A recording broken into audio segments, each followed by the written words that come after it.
get that mess out of there. Okay. Okay, we're back with more Nintendo E3 goodness. And we're gonna be a while. Yes, we are. Okay, let's keep going with the Wii before we get into the 3DS. So let's talk about the Wii and the DS. Let's talk about Kirby. What do you guys think of the Kirby game? Epic yarn. The Kirby game has the most adorable art style I have ever seen in my entire life. I agree. One of the things that I had said about it when I saw it was, I cannot believe they found a way to make Kirby more adorable.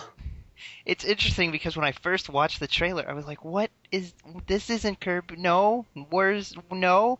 But then, like, as I watched it more, I was like, never mind, this is the most adorable thing I've ever seen, and I want to play it right this second. I like the way that they're going the Paper Mario route where they're incorporating elements of the object that Kirby made out of. They're incorporating that into the gameplay, which is cool. I dig that. There's a lot of the stage itself. Yeah, altering the stage is really cool. There's a lot of cool gimmicks they're doing with that, and like he's got new transformation things, and that weird second player that I have no idea what it's supposed to be. That's not Gooey or Waddle Dee. It's another blue thing. I don't know what it is or why it exists, but whatever. Well, we haven't got the game yet. That's why. Yeah. But it still looks like a really good game. But it's not the Kirby from a few years ago. Ricky, take the stage here? I'll steal the spotlight here. This bothers me a lot. They've announced a Kirby game in 2005 for the GameCube, and they put out a trailer for it, and it looked so cool, and I just fell in the lava. And it was Kirby in glorious GameCube 3D, and it was basically the gimmick from Kirby Superstar, where you could copy enemies and then make like partners to follow you. But there was four, which is one of my favorite Kirby gimmicks ever. But there was 4 of them instead of 2, which is just, oh my god, I wanted to play that game so bad, and I fell in lava again. And they had been putting it off, and they eventually said, okay, Kirby that you wanted and we've been waiting for is going to come out on the Wii, and they had been putting it off, but it was still in all their press releases, so I was still hanging on to that faint glimmer of hope. And now there's a Kirby game for Wii, but it's a completely different game. The worst part about it is the Kirby game for the GameCube looked done. Like, I didn't know what more they could do to it. It looked complete. Like, the trailer it's so smooth, and like, there's multiple stages and multiple characters shown. It looked done, but we don't have it. And bosses, there was a giant robot DDD that looked really cool, so I don't know what happened to it. Now it's Kirby's Don't get me wrong, Kirby's Epic Yarn looks great. It's really stylish, which I love, and I'm saying that a lot about E3 games this year, but it's true. And it looks great. It looks like a lot of fun, and I dig the yarn thing that they're going for. I just wish that Kirby game had not disappeared completely off the face of the earth. But that's neither here nor there, I guess. Mm-hmm. Yeah. So what else for Wii can we talk about? We can talk about the Mario Sports game, I guess. Yeah, that looks fun. That looks pretty I'll tell you what, when I finally saw Mario Hockey, I rejoiced. Because I've been waiting for Mario Hockey forever. Kyle's one of the biggest hockey fans out there. I'm going to be mad if there's no football, but it's kind of like they're not complete games. So they don't have football in Japan, Matt. I don't care. I'm sure they do somewhere. I'm sure somebody out there is playing football in Japan. And that doesn't matter. So shut up. But they have football minigames in Mario Party. So there you go. But I hope they have a football one in there because, Japan isn't the only country on Earth. I think they showed off all of them because all of the games sort of play kind of similarly. Yeah, but nothing look like complete basically 3-on-3 matches. They don't look like complete releases. I know they're not supposed to be, but I mean. Well, yeah, that one's coming out in 2011, which is. Is it? Yeah. I think there's still going to be more to it, and Square Enix is making it. Actually, they're developing it. I don't know if you guys. Oh, they are. I did not know that. Yeah. But I thought that because the basketball game in it looks exactly like Mario Hoops, and I know you're going to say, well, it's a basketball game with Mario, but the whole idea of dribbling on the little blocks on the ground and just the way that the characters move and shoot, it looks like it plays exactly like Mario Hoops did on the DS, which is not a bad thing at all. Well, that's why, because it's Square Enix. And that's there will cool. probably be Final Fantasy characters in it. And I don't know if you guys are anything like me, there's not a Mario sports game that has been released that I did not have fun with at least a little bit. So I'm sure this one will be good. Yeah.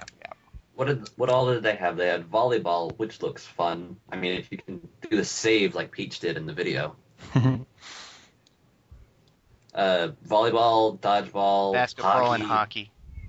Yeah, that's it so far. Dodgeball looks fun. That's an interesting concept that I'd never thought about until now. And now I just kind of want to throw dodgeballs at Baby Mario. Metroid Other M. We kind of basically got sated with another trailer of Other M. Yeah, but it looks gorgeous. Other M is going to be an amazing game because it's like everything you love about every other Metroid game ever made. All in one. And it's just back is all. Yeah, I can't wait for Other M. I'm super excited about it. Honestly, this is kind of gonna paint me as a huge loser, but the thing I'm most excited about is like learning more about the Adam character from Metroid Fusion, because he was all kind of, he was dead when he was introduced, which is not a spoiler. They say that in like the first stage of Metroid Fusion. So I'm interested in like seeing, him interacting with Samus when he was alive. I just like the fact that there's going to be a Nintendo game with cutscenes and backstory. That's a foreign concept over there at Nintendo. It is. Well, almost. We got some of that in Metroid Prime 3. Yeah, but that's a little bit. That was made in America. Yeah, is the thing. Hmm.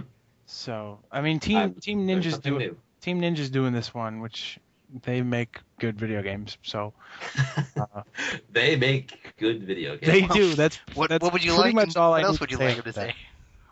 Yeah, that about covers it, I think. So I'm really, really, really excited about Other M. It's gonna be good. Here's the next thing. How about we talk about Goldeneye for a little bit? Okay. Goldeneye. I am cautiously optimistic about Goldeneye because they're messing with a classic, and I feel like anytime you do that, there's a big chance that you could mess it up. Well, the thing that I'm very concerned about with Goldeneye is that it's being developed by Activision and not Rare, who developed the one for the N64. And that's not a problem, Brawl was developed by a completely new team, and it's the best one in the series. But I'm worried about it, I'm concerned because Activision it's the same game but done by someone different. Yeah. There's Pro is that they did get Daniel Craig to voice it. That is very cool. But I will give you that. I'm still cautiously optimistic. Like, I hope it's good because GoldenEye is one of the only first-person shooters I can tolerate, and it's kind of like the granddaddy of first-person shooters. But considering that I was no good at first-person shooters, and then I picked up Metroid Prime 3, and I just got it, and now it's on Wii. First-person shooters on the Wii just make sense. Yeah, it was kind of made for that in a way. Well, I hope it's good, but like I said, I'm worried. I don't trust Activision completely. Yeah, I agree. Mm-hmm. I'm cautiously optimistic. One of the other things I want to mention real quick about GoldenEye is that I know this has no effect on the gameplay, and I know that I'm a heathen for even bringing this up when I am a Nintendo fanboy, but I feel like the Wii is capable of graphics way better than what we saw in the GoldenEye. I thought that when I saw that too, because I've seen the Wii play games like Super Mario Galaxy and Super Mario Galaxy 2 and Metroid Prime 3. However, you had mentioned that there would be a plausible reason for why they dumbed down the graphics. I was gonna go there. I was letting Matt run with it, but I did want to bring up too that I think part of the reason they're doing that is probably so that Wi-Fi will not lag horribly like Brawl and Tatsunoko vs. Capcom do. And if that's intentional, props to them. If that's a happy coincidence, I'll still take it for lagless Wi-Fi GoldenEye. You know what I mean? Right. Absolutely. Especially if it's a shooter. Yeah. It still didn't look all that great, but I mean, no. Gameplay comes first. I know that. Yeah, it does. But I do feel like the Wii is capable of much more. What are we at? It's not feel like it's capable of more. It is capable of more. You've played Galaxy. Yeah, I have. We got about 30 seconds. Well, 10. Let's just Okay. stop it. Let's just stop it right at We'll this be point. back. We'll talk about the DS. My prediction was incorrect. We will be going into overtime. Yeah. So we'll see you there.